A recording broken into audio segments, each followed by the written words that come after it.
Thank you very much. I'm delighted to be here with you once again. And today we're going to talk about something that hopefully will be a little bit fun. And so I'm very eager to hear what your experiences are, not with living in the 20s and being a flapper, but what you heard from your parents and grandparents about this era. This is a very interesting era, and if you ask folks what they know about the 20s, well, it was a time of great fun. People were having lots of fun. There was freedom. People were able to do what they wanted and enjoying life. It was a time to enjoy yourself immensely. Well, that really is kind of a skirting of the real sense of the 20s. The 1920s were a decade in U.S. history which had a tremendous amount of tension underlying all of that fun that everybody remembers from their history books, but underlying all of that was a tremendous amount of tension. We were scared of immigrants. We were afraid of lots of different things, alcohol, and that did not work at all, but we were still determined to kind of stick with that after we had done it.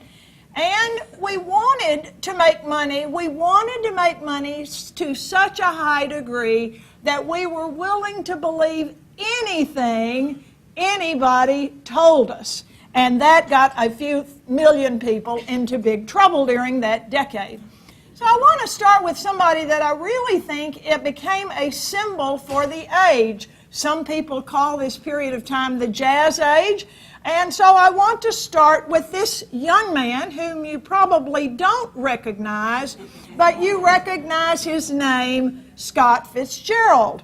He was the person who I think really most represented the 20s, and if you go back and think about The Great Gatsby and all the tension in that book of someone who doesn't have but wants to have because he is in that society, I think that really describes accurately what the 20s were for a great many people. Now, I'll tell you a little bit about his biography. I don't feel I need to spend a whole lot of time on this, mainly because all of you can figure this out these days with your handy-dandy phone, and you also, some of you may be old school like my husband and I.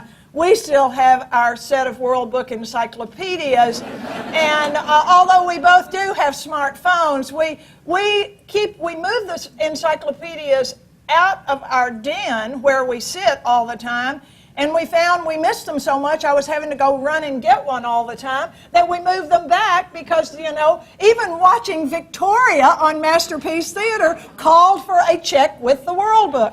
So I won't go too deep into his biography except to tell you that he was born in St. Paul, Minnesota. His mother was fairly wealthy. Her father had started a wholesale grocery business in Minneapolis that was quite successful. His father had wanted to be a businessman and start his own business, so the business that he chose to start was a wicker furniture business. That failed, and so he became a salesman for Procter & Gamble. He was an only child. He traveled back and forth. The family traveled often with him. Scott and his mother traveled with him to Buffalo and back before they finally got settled in St. Paul. The reason that they finally ultimately moved to St. Paul because his father lost his job as a Procter & Gamble salesman. So they went back home where they could live off of his wife's inheritance, that's Scott Fitzgerald's mother. And they were there and were interested in educating their son, and they certainly did so. They sent him to a prestigious St. Paul school, St. Paul Academy, and then they decided to send him to New Jersey to a prep school. And this was actually quite rare, so it does show that they were quite interested in his education. He went to Hackensack, to the Newman School. It no longer exists, but in its day, it was one of the finest prep schools in the country. It was run by the Catholic Church, and one of the priests who taught at the school saw that Scott had a gift for writing, and so he encouraged him to actually pursue writing rather than even considering going into business. Scott then decided he would stay in New Jersey for college. He enrolled at Princeton University in 1913 after he graduated from Newman. The outgoing president had just left Princeton University and was sworn in that same year as President of the United States, Woodrow Wilson. Woodrow Wilson was not all that popular at Princeton, but he did get the governor's nomination. He became governor of New Jersey first and then President of the United States. And if you look at those election maps, you know that the only reason Woodrow Wilson really won the election in 1912 was because the Republicans split their vote. When William Howard Taft, the incumbent, was running again and nominated by his Republican Party, the fans of Teddy Roosevelt, who had decided he wanted his old job back, decided to challenge him with the Progressive Party, or the Bull Moose Party as it's sometimes called. So here we have Scott Fitzgerald as a young man, and at the Newman School he actually did blossom. He was a fine writer. He had been sort of alienated at Newman and at St. Paul, but at Princeton he had the great fortune to meet some people that really were very important to his life. He became very, very close friends with Edmund Wilson, who will become the associate editor of the New Republic, will do a lot of writing as well. He will also become friends with John Peel Bishop, who was one of those lost generation folks. But they worked together on a lot of projects, including joining a dramatic society, the Triangle Dramatic Society at Princeton, and putting on plays. So if you look at this, you can see Edmund Wilson's name and Scott Fitzgerald's name there as being active in this production called The Evil Eye. Now, it was here that people started saying, you know, one quote I read about this was, he has an intensely romantic imagination, a heightened sensitivity to the promises of life. And I must say that as carefree a life as it seemed to be on the outside for at least the first part of his life, he died feeling he was a failure and having lots of personal problems, particularly with his wife, Zelda. Now, just a word about Zelda. He had had a romance in Princeton with a young woman that had fallen apart. Generva King was a Chicago debutante. She was, by all accounts, rather beautiful. There she is in a fashionable gown. Don't you love the headdress there? She was quite a lovely woman, but she decided to break up with him for whatever reasons we don't really know. And so he got into a real state of angst about her breaking up with him, left school, flunked out, left school, and tried to write. But he went home for a while, that didn't work, and so he goes back to school and finally gets his degree. Now, he had started this side of paradise. As you see, the couple there look remarkably like Zelda and himself on that particular book jacket. He had started that several different times, but he finally finished it in 1921. Now, a little bit about Zelda. He went down to, well, first of all, let me say that in 1918, the last year that the United States was in World War I, Scott Fitzgerald enlisted in the United States Army. He became a second lieutenant. He was stationed in Montgomery, Alabama, and it was there that while out at a dance, he met Zelda Sayer, the daughter of one of the justices on the Alabama Supreme Court, who loved to dance. So apparently, by all accounts, they fell in love instantly. It was quite a romance, but he knew he had to prove himself first.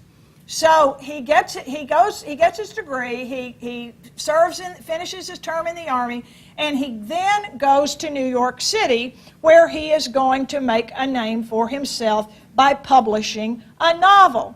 Well, they've already decided they're going to get married, but he's got to do something great first.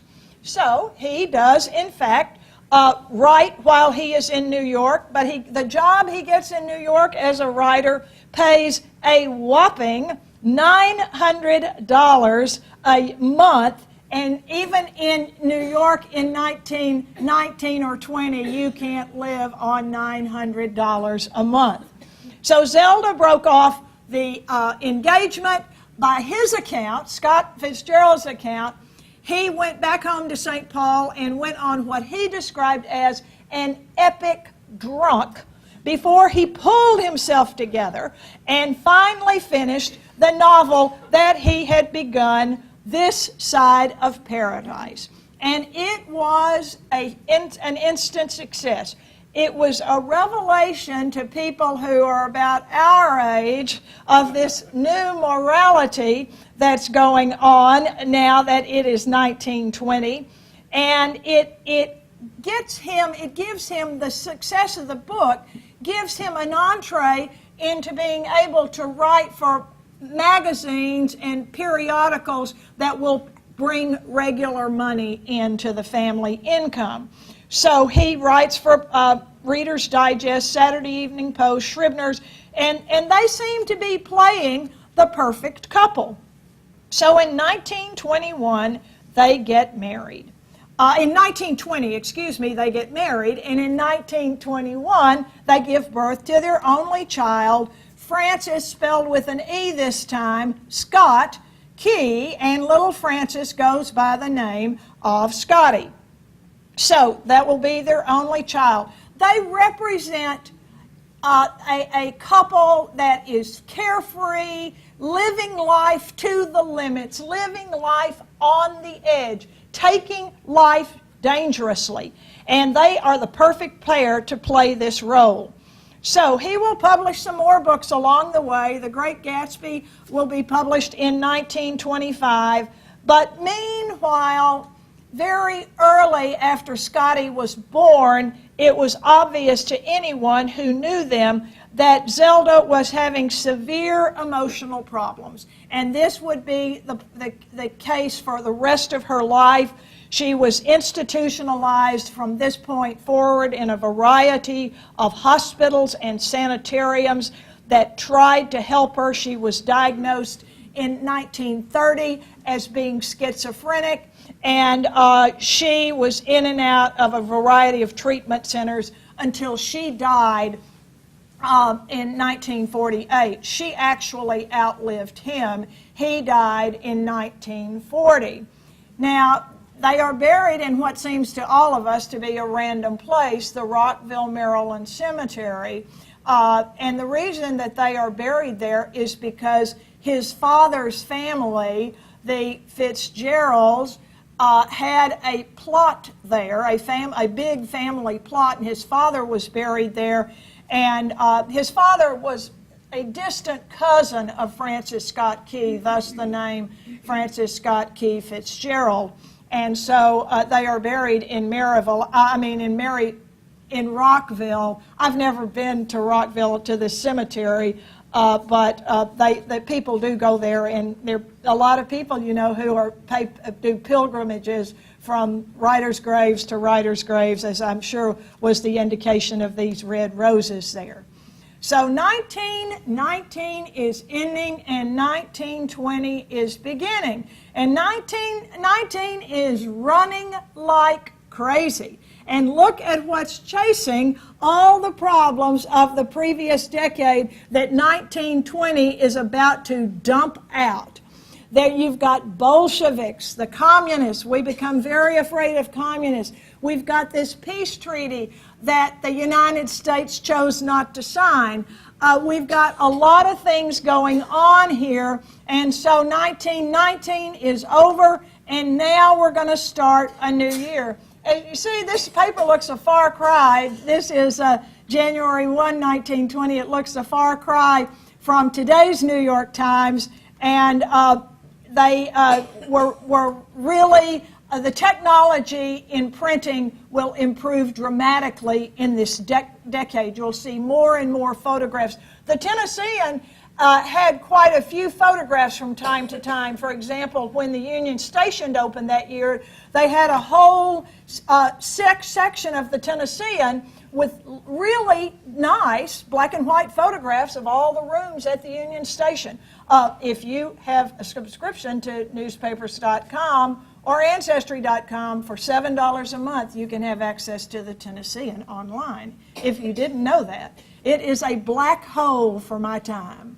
Once I get on there, I'm just looking up something else, and let me see what the next page says. Oh, there's so-and-so's grandmother's wedding announcement. So it's great entertainment. If I'm ever confined to the house, as long as my computer runs, I can entertain myself with the Tennessean online for sure. So the Great War has ended, and late in 1919, the soldiers started coming home. There was a grand celebration everywhere. Everywhere that the soldiers got off the trains. The trains started on the East Coast, generally Washington, D.C., coming into Tennessee at Bristol, and then down on to Johnson City, to Knoxville, and across approximately Highway 70 or Interstate 40 to Cookeville, and then to Nashville. And so in Nashville, there was a grand celebration welcoming the veterans home. Great enthusiasm for this.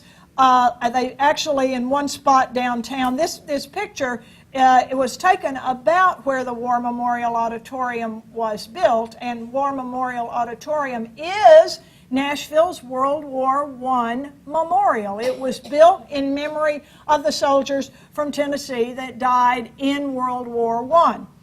So the boys are coming home. This is the most famous veteran in America in 1920. This is Alvin C. York, a young man from Pall Mall, Tennessee. How many of y'all have ever been to Pall Mall, Tennessee? I tell you, I've never been as scared in my life as I was with a minibus driver. And I was in charge of a group of 15 teachers, and we were taking those bins at a rather fast clip.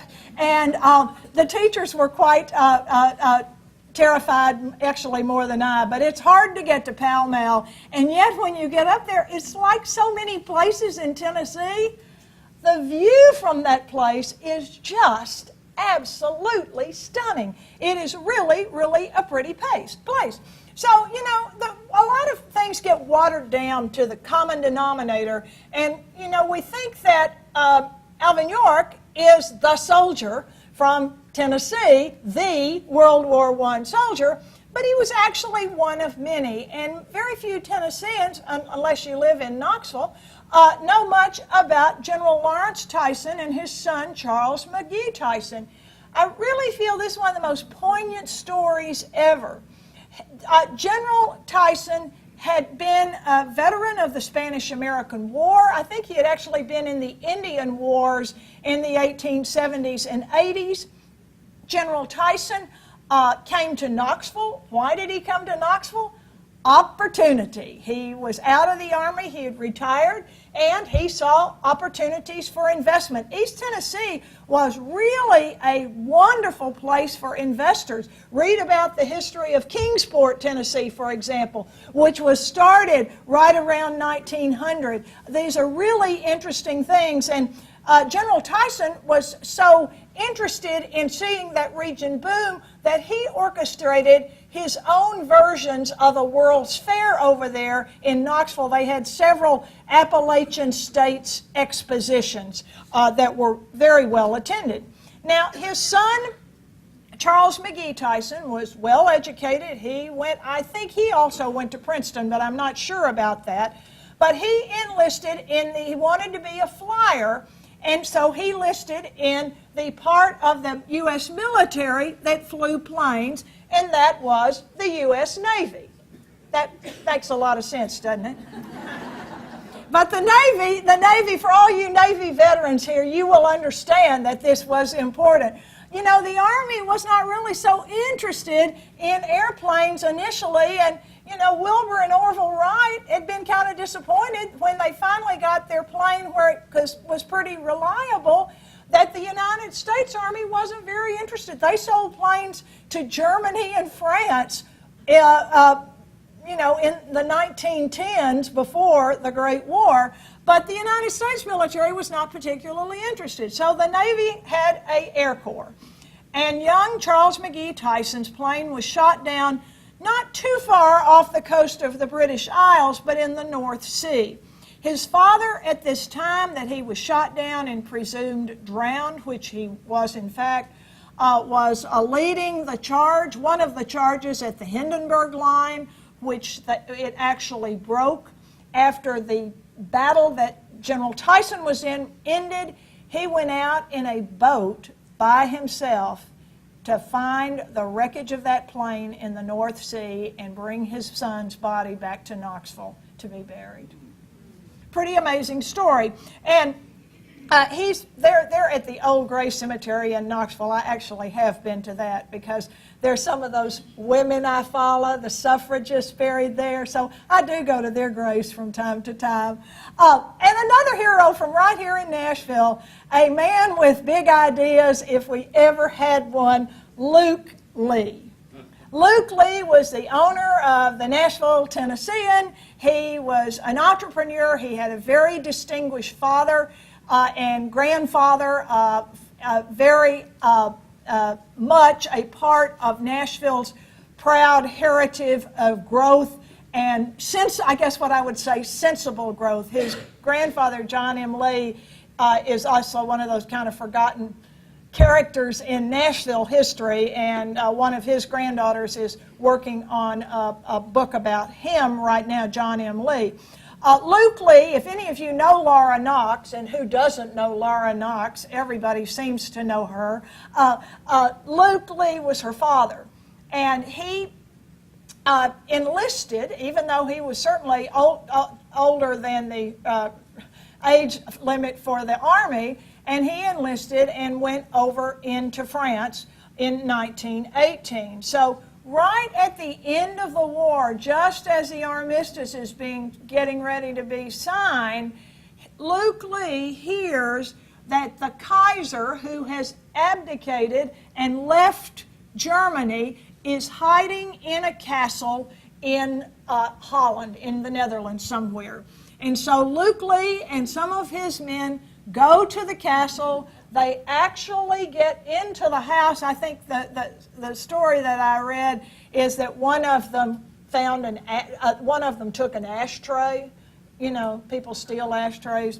Not so much now, but back then they were stealing ashtrays. So anyway, they did not capture the Kaiser. I think he got wind of what was going on and got out the back door. But it was a pretty audacious scheme.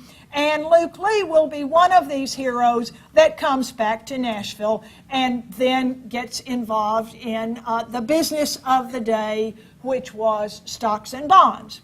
Now let's talk about the casualties, because one big point I want to make here is that the United States came out of World War I at the top. Financially, we were number 3 or number 4 by anybody's count. Going into 1914, the banks in France, the Bank of England, and the banks in Germany were certainly ahead of our financial institutions, but we came out of the war wealthier than we had been before we went into the war. And those 3 countries were devastated financially by the losses of the war. And look at just the percentages here of the deaths of our allies. France lost 23% of the dead were French, Britain 16, Russia 30, and the United States only 2%. If you look at those staggering numbers there of Great Britain and France, you may understand why Neville Chamberlain was willing to make a compromise with Germany. He didn't want to go through that. Here are the numbers, which I rather suspect you all are not going to be able to read. I actually thought I had those numbers bigger than I have. You know, it's funny, standing here looking at a laptop, it's about like where you're sitting because I'm doing this too. So I will, if anybody wants these numbers, I will email them to you. But I will just give you the quick account. The British Empire lost 908,000 young men. They were killed. France lost over 1,300,000. The United States deaths, 116,000. A large number if that is your son, your husband, your brother, but in the scheme of this war, we came out just with a little bit of a scrape. So there are our other allies. Now here are the Central Powers numbers. Germany lost over 1,700,000 men who were killed. Now, going back to this number here, I think we need to pay a little bit of attention to these folks here in the United States, the 204,000 that have been wounded and are going to be brought back to the United States because we are going to have to figure out how to care for them. And at this point, we don't really have a system of Veterans Affairs, a Department of Veterans Affairs. We have a few hospitals kind of left over from the Civil War era to treat veterans, but they're really not a network of hospitals that are managed from Washington. And so the Central Hospital, after the Civil War that was created, the bill was passed right before Lincoln died, but the building didn't open until 1873, was in Dayton, Ohio. And the original idea was to build these convalescent homes for veterans of the Civil War. And of course, nobody thinks that there'll be another war, so eventually all of those are going to be gone, and we won't have to deal with that anymore. So they built one in Dayton, they built one in Maine, and they served them pretty well. Here you see a picture of some World War I veterans at the Walter Reed Hospital, but Walter Reed at this time was really actually operated by the U.S. Public Health Service. They were in charge of providing the medical care for veterans. And, it didn't take them long at all to say, we just are not equipped to handle even 200,000. We don't have the buildings, we don't have the facilities, we don't have personnel who can do this.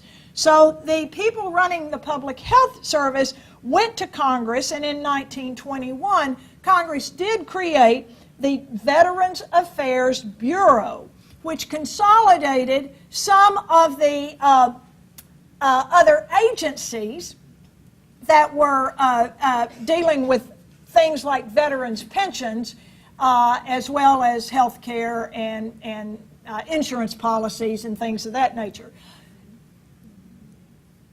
Confederate veterans, did not get a United States pension. You all know that, don't you? We're in the South, right?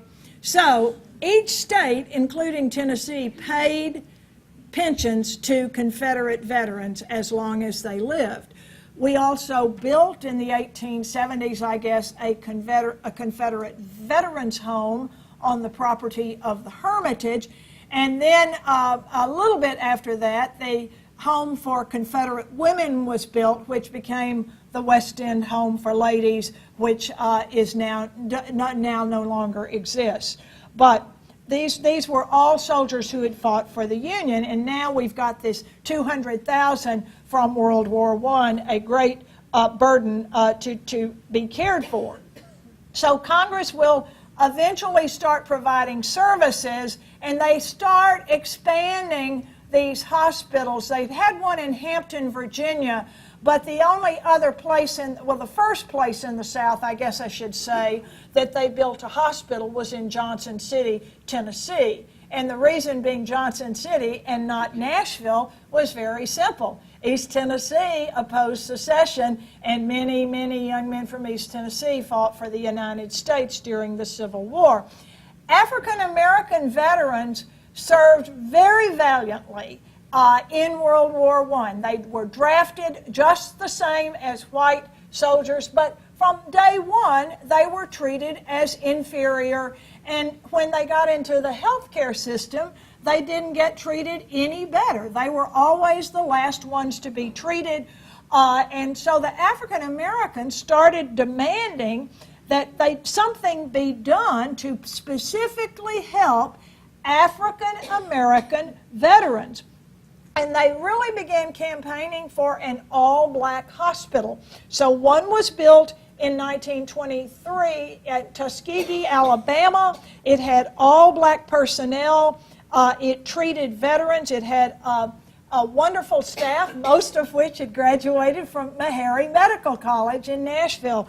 And so it was quite a success. And I think just this one little thing of the African Americans saying we're not getting fair treatment is showing you that now that we're moving into a new era, African Americans are going to be less and less willing to accept being treated unfairly. The NDoubleACP had been founded right after the turn of the century, and it's going to do a great job of empowering African Americans to demand their rights.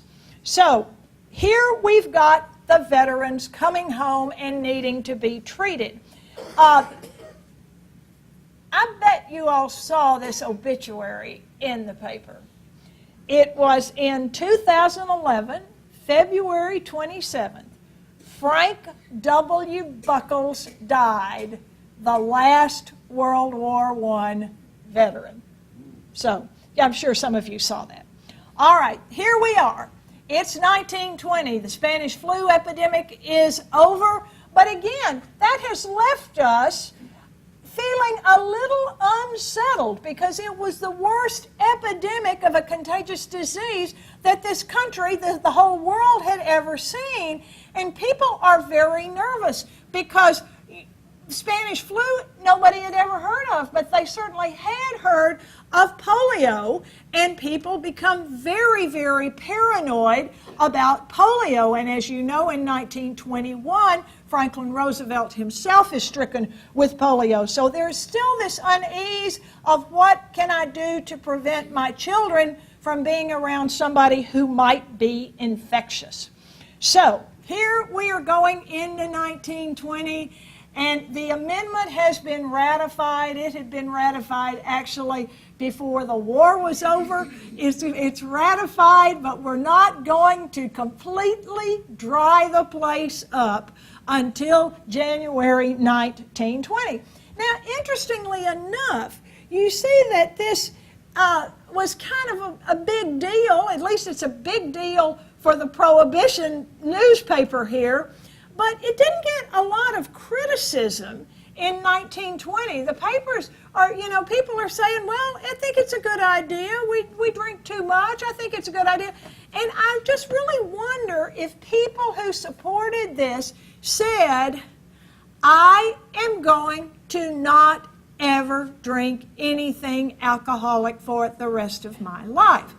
Now, the reason I say that is because the man that gets elected president in 1920 was a notorious lover of alcohol. He loved to play poker, and you can't play poker without some whiskey to drink. So, I don't know how people ever thought this would work. Now, again, we are scared. I love this cartoon. This came out of the Tennessean, and if you look at this, you see that this is wrong. This was not the 19th Amendment, this was the 18th.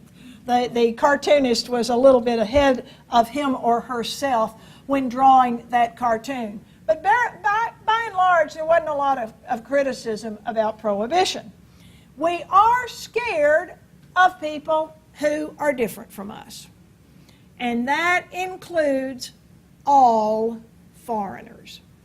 And so, in the last months of the war, President Wilson had appointed a new Attorney General. The old Attorney General had resigned, and he appointed a Mitchell Palmer.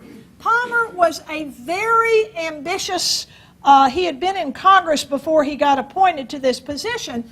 He was a Quaker, and you know, Quakers are historically always pacifists. He was a Quaker, but he had a kind of a life-changing experience when a bomb went off at his home. They lived across the street from the Roosevelts, Franklin and Eleanor, and one of their sons was at home when the bomb went off, and nobody was hurt. The anarchist who was there to deliver the bomb in a package was actually blown up. The bomb went off prematurely, and he blew up he was scattered all over the yard. But this dramatically unnerved our Attorney General.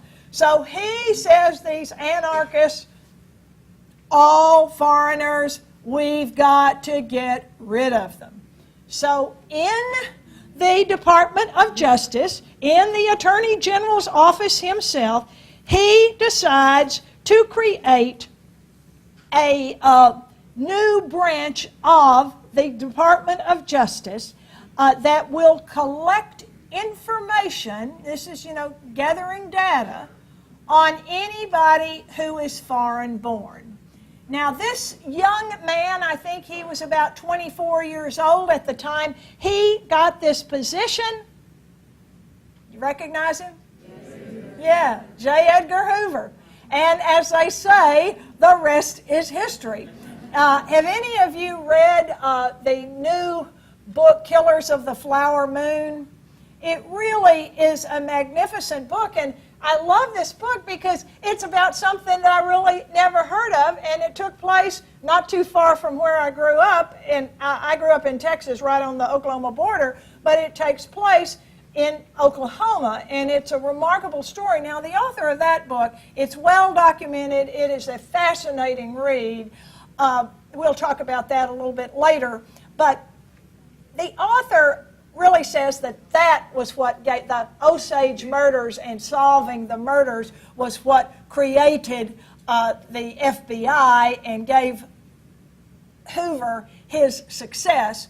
But I would argue that he got a lot of practice here during the Palmer raids because he was very efficient at collecting data and getting information on people. He was able to do this highly secretly. He set up a department that he ran personally. He had raids on, when he had enough information, he would have raids on a variety of places. He used local police, he deputized citizens. They staged simultaneous raids all over the country against immigrants, almost exclusively against immigrants. And here you see this cartoon. This one was from not too far from here, down in Memphis. Come unto me, ye oppressed, and you see the anarchist who's getting ready to blow up the Statue of Liberty. That was how a lot of Americans felt. Palmer had, apart from all of this business of his house getting blown up, he was taking advantage of this to some degree because he really had ambitions to become president. And how do you get elected president of the United States? You tell people they've got enemies and they need to be scared. And so he was out there really telling people they needed to be scared.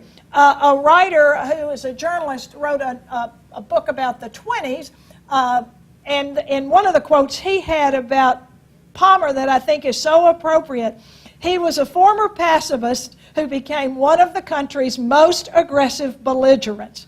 Everybody that looked the slightest bit different, we needed to be scared of all of them. So Hoover's out there collecting files on radicals, whatever that means to you, and believe me, he did it and did a fine job of that for the next 50 years. So they are raiding everything under the sun. And they have a big raid January 2nd and 3rd of 1920. The year is just beginning. They gather up all sorts of radicals. Over 3,000 are rounded up. They are Ukrainians, Jews, Lithuanians, Russians, Poles. They all must be Bolsheviks. That was the sentiment. Any of these groups, and that would include some of you guys here, would be considered to be a Bolshevik. So they rounded these folks up under the Espionage Act that had been passed during World War I. But remember, we're out of the war now. There's no war going on. Why do we need to be so scared? So thousands of immigrants are rounded up, and they put one group of these immigrants on a boat. You see this boat here, that's referred to as Palmer's Ark, because they are taking these Bolsheviks, including the notorious Emma Goldman, or they're not really necessarily Bolsheviks, they are anarchists, including Emma Goldman, back to Russia. So we are sending them back where they belong. There are thousands of these folks continuing to be arrested. Now, out of this, and I know I'm on thin ice when I start talking about any court case, so all you lawyers back there on the back row can correct me or help me. Out of this, they did finally get the Sixth Amendment giving you guarantee of a lawyer. They did get rights to be, even if you are arrested for espionage, you have right to legal counsel and legal defense. That came out of a Supreme Court case. But these folks are detained for a little bit, and then they are sent home. Now, how on earth does Palmer justify rounding up all of these people? Well, in an article that appeared in the Forum, he said, these folks are all alien filth, alien criminals, unclean doctrines, need to be swept out of the nation. And so here we're creating this narrative right then and there that anybody who is from Eastern Europe, the Baltic countries, they are dangerous, dangerous people. And it's pretty frightening to think of what they did. Cartoons, people are really kind of afraid to speak out against what he is doing. We're taking them out. We're getting rid of these folks. I won't say only one, but the one who was actually finally got literally out there and said, this is really bad. Americans, wake up. Look at what we're doing. This is Louis Post, who was the Assistant Secretary of the Post Office. And he said that this is just simply a witch hunt. He was opposed to immigration restrictions in the first place. He thought, especially now that we were at a time of peace, we didn't need to be so nervous. He publicly spoke out against the Palmer raids. People listened to him, but it's amazing how hard it is for people to say this needs to stop. He will write an account of this in 1923. He died, I think, in 1928. But he talked all about what he saw as this witch hunt in his account. That's all up there online if you want to read it. He was really trying to help the country open its eyes. The country didn't open its eyes, however. In 1924, Congress passed an Immigration Act that was more severe than any we had ever had passed, and that Immigration Act of 1924 created the Quota System, which kept many, many Jews from escaping Germany in 1938-39. That was on the books, and oh no, we can't take you because we have a quota. And so that came in 1924. So Congress repeals the Sedition Act, but Palmer is undeterred, and he is determined he can be President of the United States. Now, let's see what comes next. The people got tired of the bombings, and the bombings died out. There was a bombing in September down on Wall Street, and it got a little attention for a day or two, and there were a significant number of people killed in this bombing, but that was kind of the last gasp of the bombing. We're ready to move on and do something else. Now, this looks like a kind of a 1920s kind of guy, don't you think? I like the little straw hat. He's got kind of a little smirk on his face. Behind those eyes, I think I see somebody who says, "You are just such a sucker, Carole Bucy. I'm going to take you to the cleaners." His name, Charles Ponzi. Charles Ponzi was an Italian immigrant with a name about this long, which he shortened to Charles Ponzi. He left Italy as a teenager, went to Canada, actually got into quite a bit of mischief in Canada, arrests and sentencing, but he decided to cross the border and come to the United States, where he thought there was more opportunity to con people here. And so he comes into the United States. His plan was just one. He came in, like so many others, with great hopes to make a lot of money. He wasn't sure how he was going to do it, but he had determined money could be made on Americans. And let me tell you, was he right? So he gets married to a young woman, and his criminal record already was so bad. This is before he was a household name, which it only was for a short period of time. He gets married to a woman in New York City. His mother writes the woman and says, "Let me tell you about my son. You marrying a crook. Don't trust this guy." And she married him anyway. Love is strange, I'll tell you. So he opens himself a business. And what he is doing, his business is called the Securities Exchange Commission.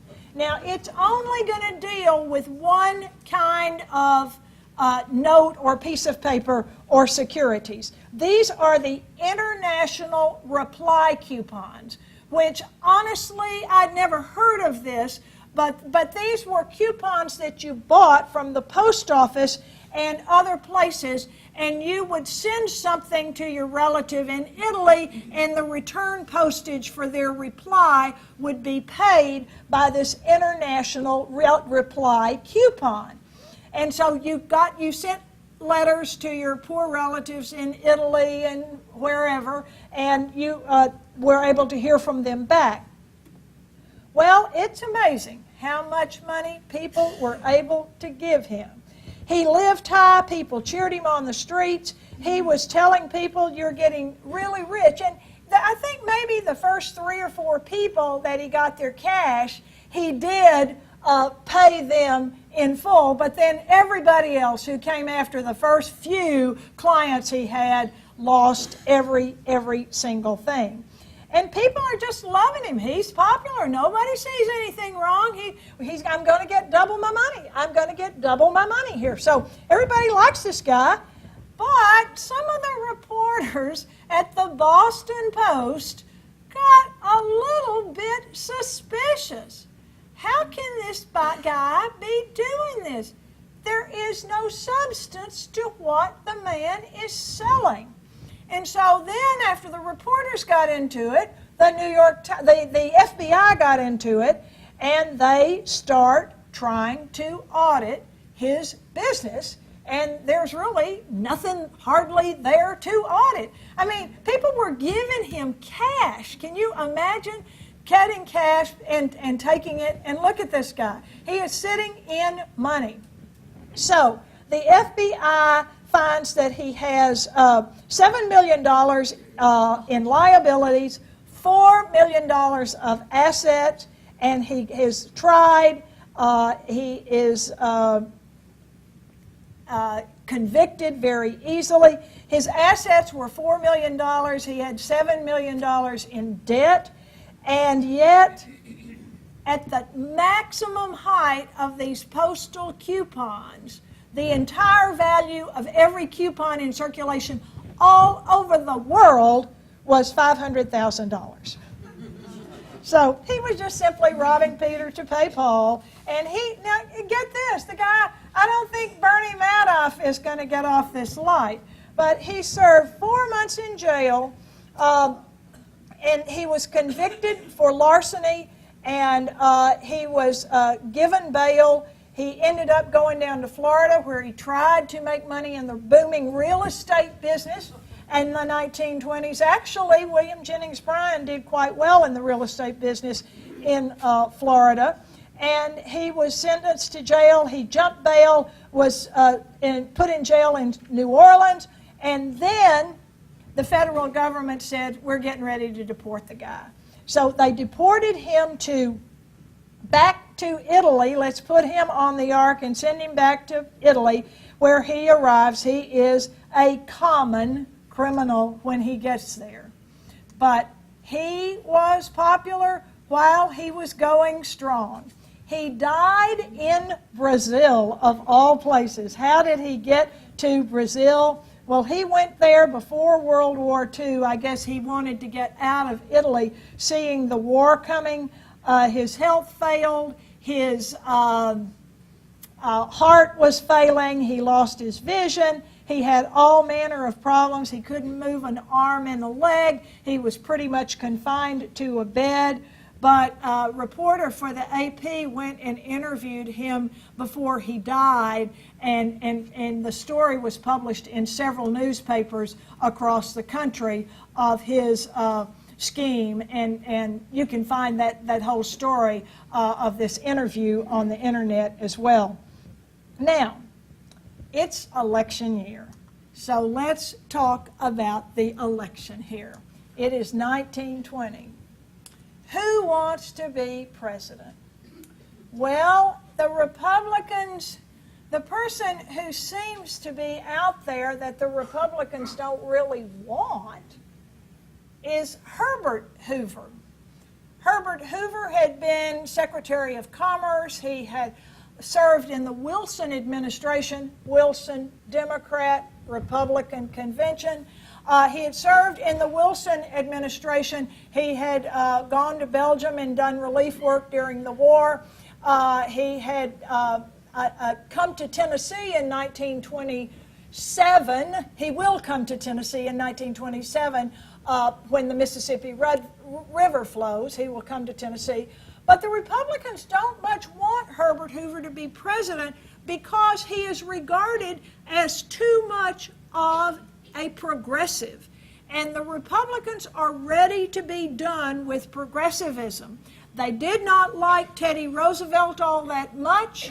They certainly disliked Woodrow Wilson, the Democrat, and they don't really like Herbert Hoover much either, even though he has finally decided to be a Republican. So you see that the big issue there, at least the one that got a banner hanging off of the balcony there in Chicago, is woman suffrage. Why does the Republican Party block suffrage? We do not want planks. We want the 36th state. So The Republican frontrunner at this election is Leonard Wood. You see him here in his military regalia. I mean, not Leonard Wood. Frank, it is Leonard Wood. The name Frank is not there. It's Leonard, excuse me. It is Leonard Wood. They want Leonard Wood to be the frontrunner in the candidate. But also, they have some other folks that they think might do just as well.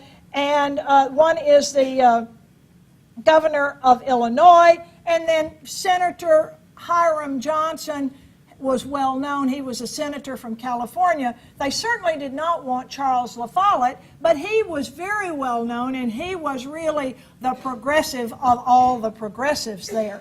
So on the 10th ballot, they compromise with this man, Senator Warren G. Harding.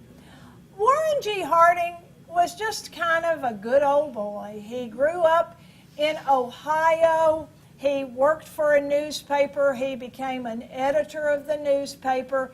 He married. He got interested in politics.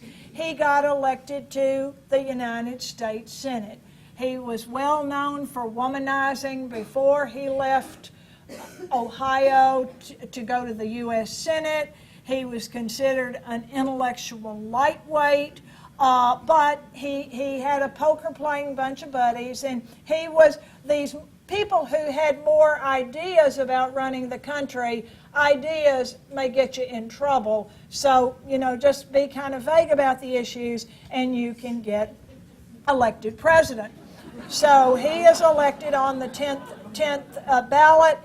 They nominate the former mayor of Boston, Calvin Coolidge, to be his vice presidential running mate. He had taken a tough stand in Boston when the police department in Boston had decided to strike. So that is the Republican ticket. The Democrats are going to meet in a couple of weeks, and the Democrats, that's the Republican flyer, America First. That was, and this was. We've heard that before lately, haven't we? All right, so the Democrats meet in San Francisco. This is the first time a political party's had a convention all the way to San Francisco. The front runners for the Democrats are the current Secretary of the Treasury, William Gibbs McAdoo. He has one big strike against him. He's very popular in the South. He was in and out of Tennessee several times. The big strike against him is that he's married to Woodrow Wilson's daughter, one of Woodrow Wilson's daughters. And so anything that touches Woodrow Wilson's name, the Democrats, by and large, wanted to have no part of. There is a Mitchell Palmer, the Attorney General, who definitely wants the job as well. Now, I'll tell you what, Woodrow Wilson, even though he is in terrible shape, he is in the White House, largely confined, he was really, really hopeful that there would be a deadlock at the Democratic convention, and with the deadlock, they would call him to ask him to serve one more term. We are begging you, Mr. President.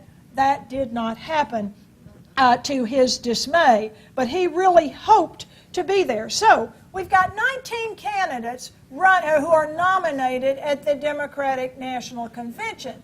How long is this going to take, folks? It is going to take almost 2 weeks, and on the 46th ballot, they nominate another Ohioan. This time it is James M. Cox, another Ohio newspaper man. He is the current governor of Ohio, and they asked to be his running mate the Assistant Secretary of the Navy, Franklin Roosevelt. This ticket was doomed from pretty much the beginning. The Democratic Party had, I guess, out of a tribute to Roosevelt, to Wilson, they had put in their party platform a plank that they supported the Treaty of Versailles and joining the League of Nations.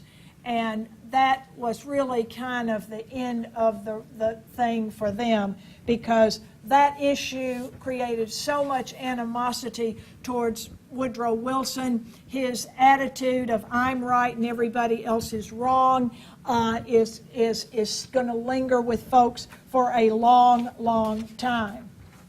So we have the election, and and by the way, Eugene Debs, who Wilson had put in prison for violating the Espionage Act, he runs from jail. He runs while he is serving in jail and campaigns as the socialist candidate. So it will be Warren G. Harding who gives him a pardon. Now, that is what's going to take, the election is going to take place in November. We've got the candidates nominated. We know where they stand. So now let's put the eyes of the nation on the state of Tennessee. And this is that hot summer of 1920. Our governor, Albert Roberts, has been coerced, cajoled, everything on the book, to call a special session of our General Assembly. And in August of 1920, the General Assembly's special session convenes right in Nashville. Nashville wants to become the 36th, Tennessee wants to become the 36th and deciding state to give women the right to vote.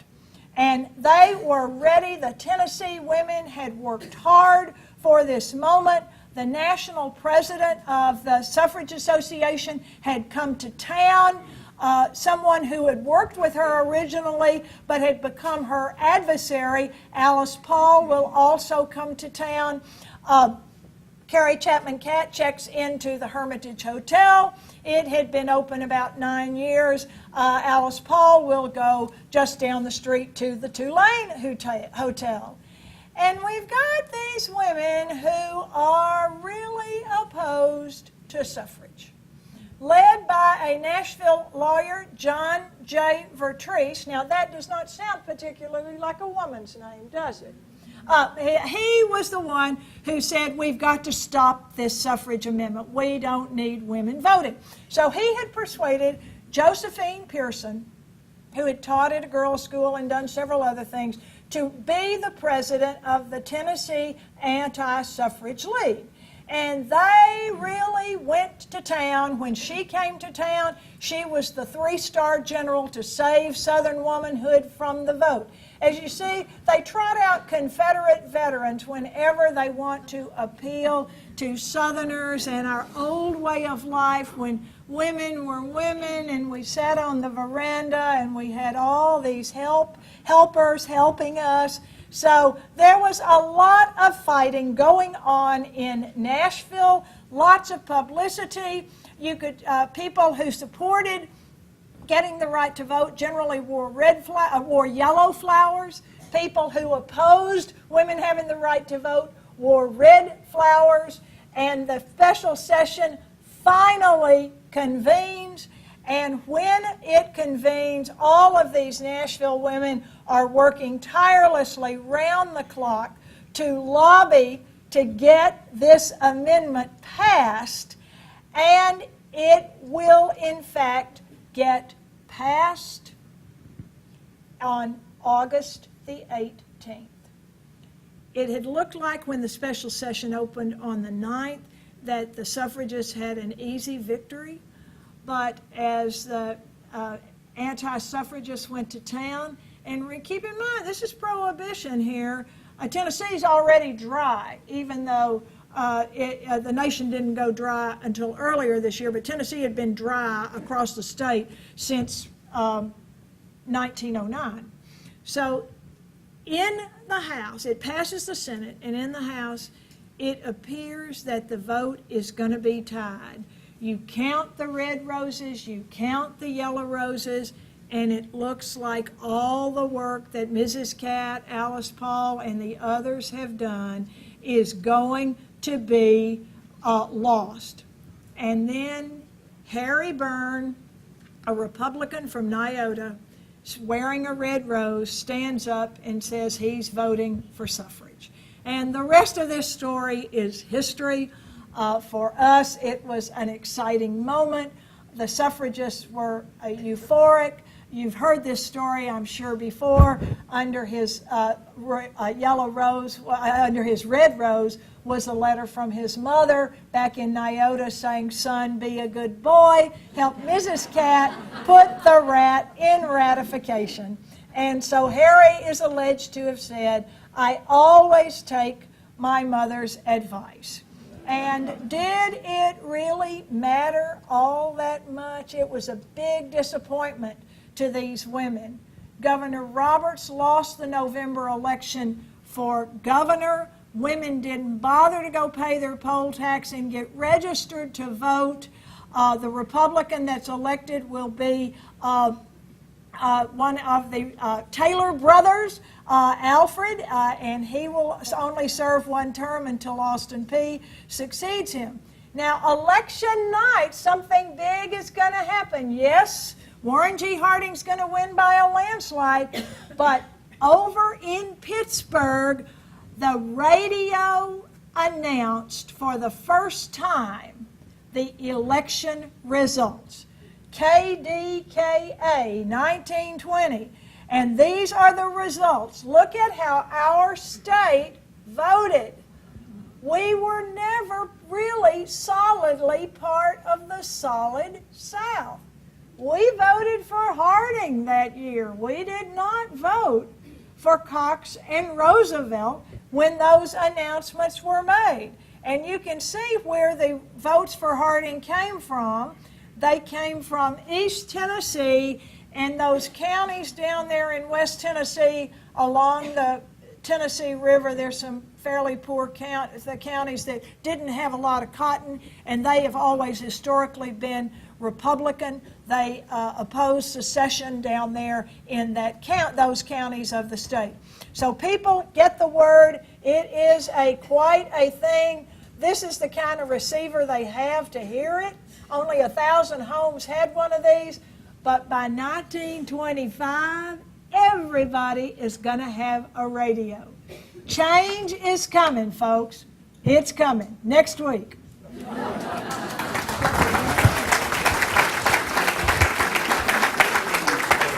good, Carole. Well, I know that I have run out of time. I think I actually might have 5 minutes here. No, 5 minutes. So anybody have a burning question? And you can always email me, or I'll start with some questions next week. But anybody have a burning question that needs to be asked in 5 minutes?